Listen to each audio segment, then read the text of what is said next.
Welcome to the KBFA podcast. Yes, yes. Hey, everybody. I am Lonnie Hobbs Jr., Marketing Research Director for Kansas Black Farmers Association. Want to say welcome to the second episode of the KBFA podcast.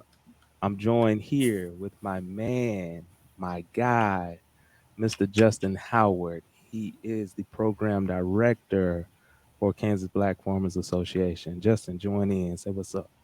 What's up, everybody? Welcome. Welcome. We're excited today. Yes, yes. And I'm not going to talk long because we have this awesome guest joining us today, Miss Joslyn Miller of Corteva Agrisciences. I met Miss Miller a few weeks ago now at the National Manners Conference, and I could tell from jump she had a lot of great insight and input to share. So without further ado, Miss Miller, I'm going to turn it over to you. Start us out by telling us about yourself. Okay, so I just want to say thank you guys for having me. It was great to meet you, and I'm excited about what we're able to do here on the podcast. A little bit about me. Like you said, I work for Corteva Agriscience out of Richmond, Virginia. And Corteva is a big umbrella of a company, but I work on the pioneer side selling seed in corn and soybean seeds to be specific. So that's in Richmond. And I started there about 4 years ago, right out of school at Tuskegee University. So I graduated with my agribusiness degree, sales and marketing focus, and really just got started into sales. Yes, yes. Big round of Yeah. applause. She did go to an 1890 HBCU. Nice. Nice. Unfortunately, it was not Prairie View A&M University. Okay. See? I will let Miss Miller make it for that one. Anyways, any Tuskegee alum out there, it's great to see you. Yes, yes. So, Jocelyn, briefly tell Mhm. us what you do within your company. So within Corteva, I am a retail manager and I cover Central Virginia, and our route to market is through retail. So I work alongside a handful of national and local retailers, really working through supply and logistics, excuse me, to push our product through to growers. Like I said, our growers are more so corn and soybean focused, but that is not the only crops on their farm sometimes. So I like to really learn what my retailers are dealing with on a daily basis, plus let them know that Pioneer has their back. And that looks like through a series of things. Sometimes it's getting them custom hats, sometimes it's just showing up and answering questions. But I travel within probably 100 miles to different retailers to work on relationships there and really push through to their customers. Got you. So I want to take a quick step back. Tell us exactly about your company. Like, what does Corteva as a company do? Yeah, so the name is Corteva Agriscience now, but basically this is the spinoff of the DuPont Pioneer merger that happened about 4 years ago. Pioneer has been a company since 1926. So the brand Pioneer should be no surprise to a lot of folks. And it started off as a corn hybrid, just strictly corn, and has now evolved into a few different corn varieties, as well as soybeans, sunflowers, alfalfa, and wheat. So, exactly what Corteva is a 100% pure play ag company. Um, you might The easiest way to say that is we only deal in the ag space. When it was Dow, DuPont, Pioneer, we had other sectors that were outside of ag.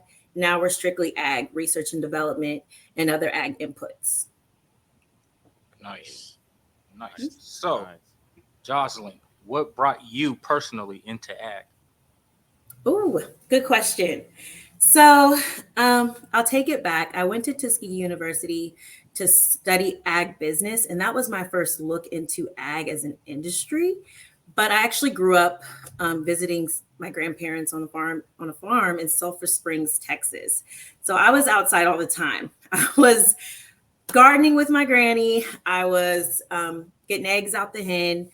I even skinned a hog once, just once. It only took once for me to realize I wasn't doing that again. I've been fishing, I've been hunting, I've been outdoors my whole life. And so I knew I needed something in ag, but I love to work with people, talking, building those relationships, figuring out what their needs are, even the economics part of it all. I really enjoy that. And ag business was just what struck me in school. And then through a series of internships, I just knew that sales was going to be what I wanted to do. Now, could I tell you I was going to be selling corn and beans and sometimes phytogen cottonseed? No. I just took a chance on myself and my career, and I had mentors who took chances on me, and I just found my niche. Nice. Oh, that That's is very cool. nice. Hey, I want to make a pause right here. Big shout out. She says Sulphur Springs, Texas. That's 903 area back in Texas. Shout out to Northeast Texas. Round of applause for Northeast Texas. It's Oh yeah. still 785 over here. 785-620-303 All right. 720. We got to rep Kansas, right? So, But but we yeah, respect you, this Texas is people. awesome. Definitely, definitely. You have to, Justin. You have to. So Jocelyn, as you were Yes. talking about your role, I noticed that you do a lot of one-on-one work with farmers, and I'm sure that involves some type of education piece. So, in Mhm. your current role, what are some of the educational resources that you provide? And that could be information, physical resources, etc.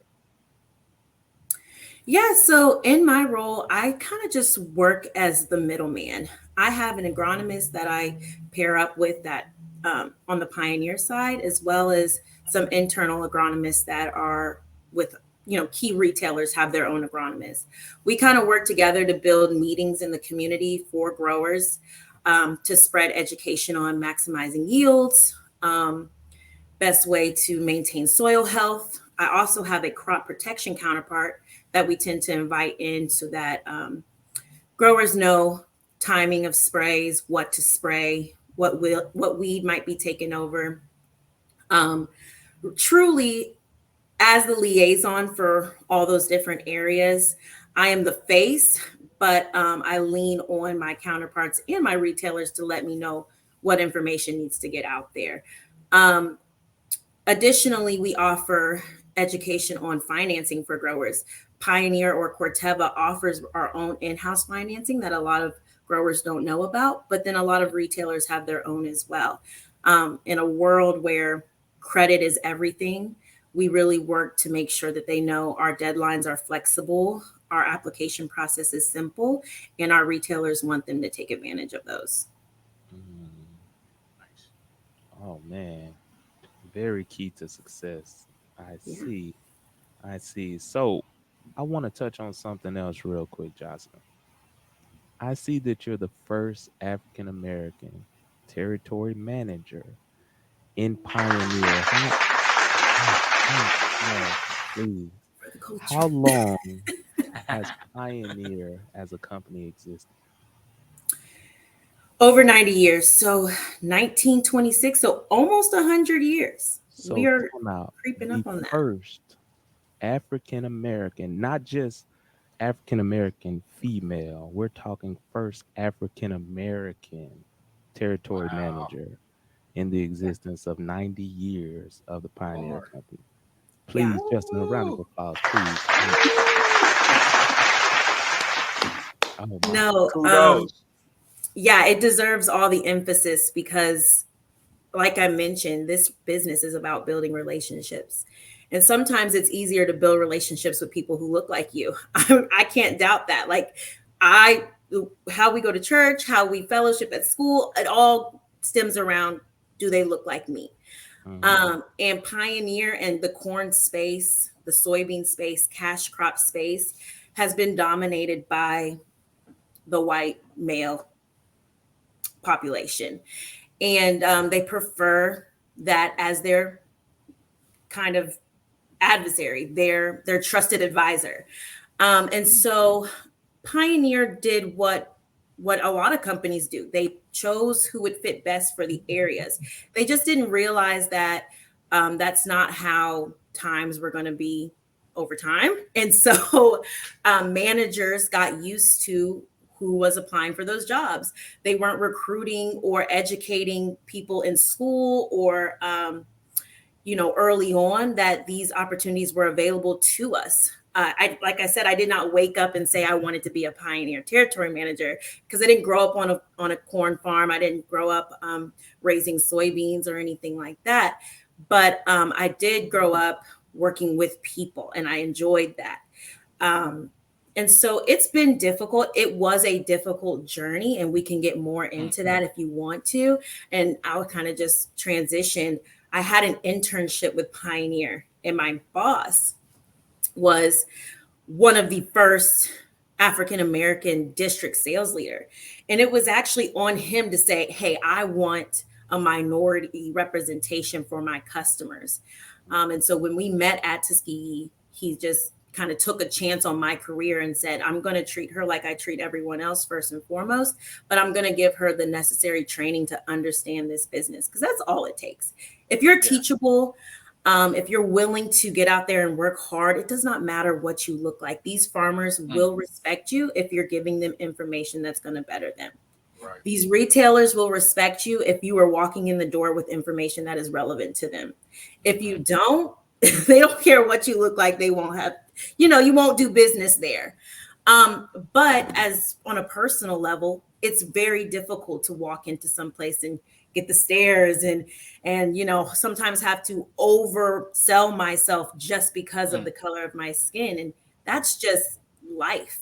I can't fault this industry for that. But what I can say is there is a desperate need for more representation. We have to change the norm. We have to change what they're comfortable with.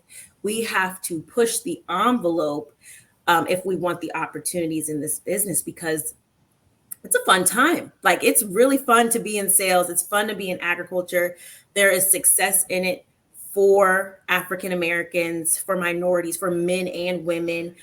We just have to push the envelope. Nice. So with that being said, I'm wondering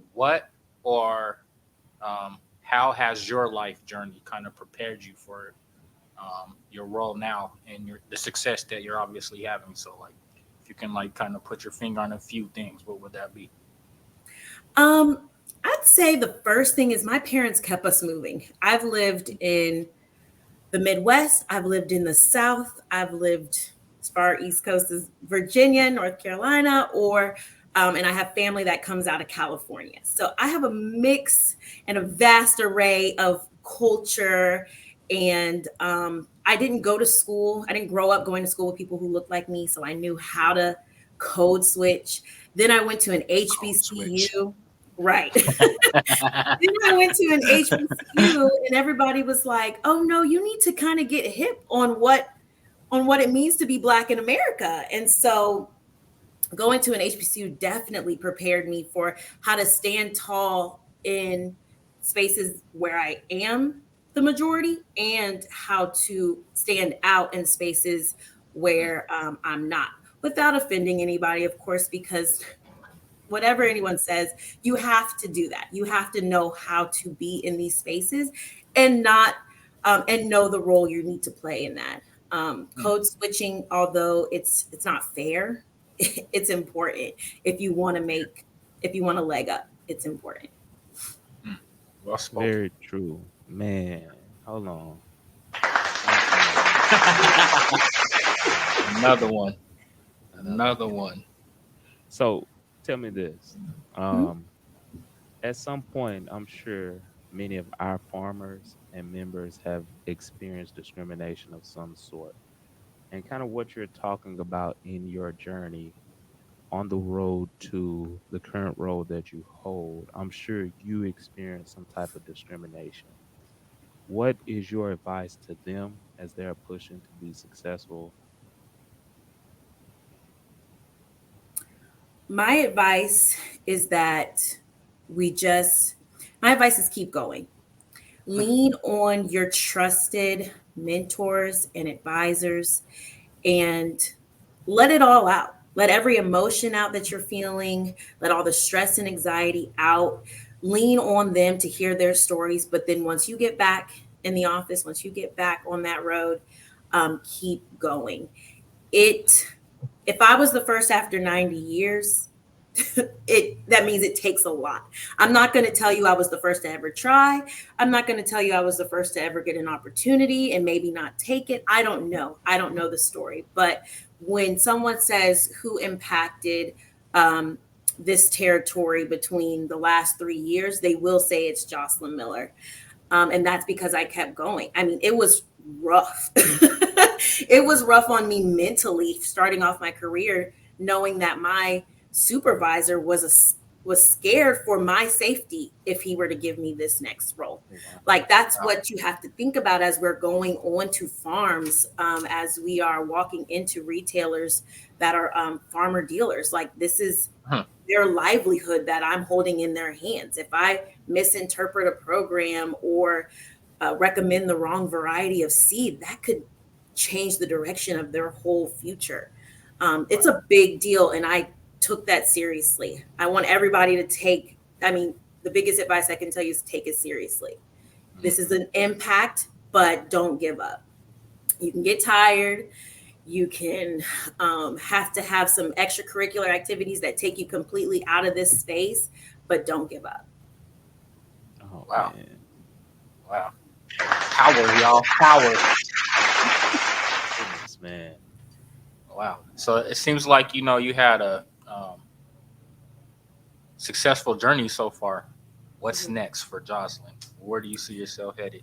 Ooh, I don't know. I feel like right now, what's next is giving back to my community. I've gone through 2 or 3 major moves in the last 4 years, and I've not really been able to impact the community like I want to. And something that Corteva encourages us to do in order to help with these relationships is to be a part of the community. So right now, I serve on the Virginia Ag in the Classroom Board of Directors. And I was asked to do that because of my role and my influence in some of these rural towns, excuse me.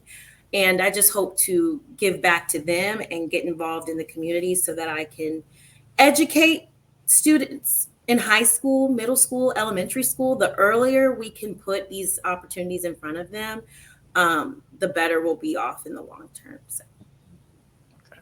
Nice. That's very key. That's very key. Yeah. So tell me this, Mhm. and I'm going to make a quick pause to make a quick plug here. Uh-oh. So Here it comes, y'all. mentorship has been an important aspect of the success of the things that I've been able to accomplish. A lot of that, big shout out to Dr. Zia Wiley at Kansas State University. Um, a lot of the things I've been able to accomplish is because I had someone there that was willing to take the time to guide me and show me the ropes. Someone there to bring me into the rooms that I needed to be in and Mm, also give me tips on how to succeed. And someone that could recognize my talents and recognize that I have what it takes to be in there, but I may not know the specifics of how to succeed while in there. So I say that to say, what has the role of mentorship played in your success? And are there any people that you want to give props to and highlight that's helped you to be successful? Absolutely. Shout out to Brandon Doggett and Kiana Wilson. They took they took a chance on me. Um, I was a sophomore at Tuskegee University. My resume was terrible. I had no experience. And they said, something about you, I guess, is going to change the face of agriculture. So we're going to just try a little extra hard on this resume and give you a job. So big shout out to them. I have I have leaned on them through my whole career. When I didn't know if this was really my calling, when I didn't know if the person writing my checks was also the person that was secretly scheming, mm. you just Uh-oh. don't know. There's a Talk lot of about it. anxiety in that. Um although I'm the first in my role, they were the first for a lot of their Mhm. roles. So they know what it's like. Mentors, they're not just pouring into you, telling you what you don't want to hear. They're not a waste of space. They really see in you what you can't see in yourself. Mhm. I emphasize that. What you cannot see in yourself, that is what mentors are for. So without them, I would not be where I am today. And I'm so grateful. And I just hope to give a fraction of that back to someone who sees me fit to be their mentor. Um, and yeah, they are the reason why they've even influenced. Um, we're talking about minorities. They've influenced my leaders who or my supervisors who don't Mm, look like me to take a chance. They're like they speak on my behalf in rooms where I've never even walked into. yeah, They're super important. They're super yeah. important. Shout out to all the mentors. Yeah. I see a couple of them on there on here. Yep. Yeah. Yep. Big Yep. shout out to the And mentors. I'll just plug this in there too right now. Just you're never too old to be a mentor or a mentee. So like take advantage Ooh. of it and pass it along because I know somebody took a shot on me. That's why I'm here today, Dr. Holmes. But it's necessary for us in our community. So I appreciate that you brought that out and encouraging the next generation, right? So keep Oh Yeah. that up. yes. We appreciate it. Hey, one more round of applause for the mentors, man. Yes, yes, give it up. Hey, so Give it up. Jocelyn, of course, we're Yes. about to get ready to wrap up here. We're almost at time. Tell us one final parting message that you have for our KBFA farmers and members. Give us a nugget. Give us a Give us Okay. nugget. some. Yes. Um, if I have to leave you with one thing, be a change agent. It does not Mm, matter if you are a student right now, if you are a farmer, if you are an extension agent, a professor, or someone who's just trying to figure it out. Be the change. mm, It's going to be important that if you have that idea, you may be the only one with that. You need to mm. share it, get it out. Go ahead and get it out. If you are a farmer in a community and you need to switch it up a little, you need to introduce technology, you need to introduce a financing piece. Lean on your local help, like extension agents, your retailers. Go to some of those pioneer KB. grower meetings that are local in your area. Bring your friends, bring your colleagues, and learn. You're never too old to learn or have a mentor, which requires learning. Um, and you can start that. You don't need someone to tell you you have it. You have it. Jocelyn Miller says you have it. So you but no, I really am saying that for myself, right? And I'm saying it for y'all. We all have it in us. That's why we're sitting Mm, here and taking time out of our day to share the fact that it is so important that this industry realizes we are missing a gap by not introducing minorities into the fold more often and by not investing into um, the minority population in ag. right. Well Man, that is said, sister. awesome. Good job. Hey, Love it. one round of applause for Jocelyn. Woo! Hey, Jocelyn, you did an awesome job Yes. on this podcast. A Thank you. lot of Thank you. tools that you dropped that will be helpful for everybody. And we just thank Definitely. you for taking the time out of your day to join For us sure. here. Um, we really Absolutely. appreciate it. We looking forward to being able to work with you in the future also. For sure. So just wanted to say thank you again. Yeah. We Thank you appreciate it. all. This was great. Thank you. Thank you. Thank you. Yeah. Yes, Thanks. yes. It's exciting. This And was fun. I liked it. Yeah. For sure. definitely. Hey, I do want to give a quick plug to everybody out there. I'm not sure when this is going to post, but Thursday, April 27th, be there, Salina, Kansas, Yes. 9:30 a.m. to 3 p.m. Yes. We are having our annual meeting for Kansas Black Farmers Association. Quarterly. So please join quarterly. I'm sorry. There you go. I love it. Gotta keep you straight, brother. Quarterly meeting. Get me right, brother. Get me right. But yeah, we are having our quarterly meeting. And we have a special session there too, where we'll have a small farmers focus group. So then our small farmers and specialty croppers can actually share their thoughts on some of the things they need. So then we can help bring those resources to them. So please join us April 27th, Salina, Kansas. Be there, be square. Justin, anything that I missed? Do you want to throw out any other um, plugs? do we have any time for questions? We have a pretty nice audience. So, Oh, do you have time, yes. Joslyn? I do have time for a question or Okay. two. Okay. If we Cool. have any questions, please drop them in the chat and we can read them out to Jocelyn. Take a moment. Get those fingers ready. Yes, Go ahead. yes. Tap into this wealth, you guys. Another plug really quickly. We have a grant for 2 fellows this summer in historic Nicodemus, 7 to 8 weeks, Nice. 20 hours a week at $20 an hour, housing provided. So if you know anyone that needs a job, wants to work with the youth, we have a grant for 2 fellows this summer. So please reach out to us, KBFA at kbfa.org, or you can hit us up on social media on Facebook, KBFA.Kansas, Instagram, Twitter, KBFA_Kansas. So please feel free to reach out. No Um, questions. It looks like. no No questions. So I think we question. are going to wrap it up here. One more round of applause. Jocelyn, thank you. This has been awesome. Thanks, y'all. And we will get this posted, okay? Thank you to everyone that joined us.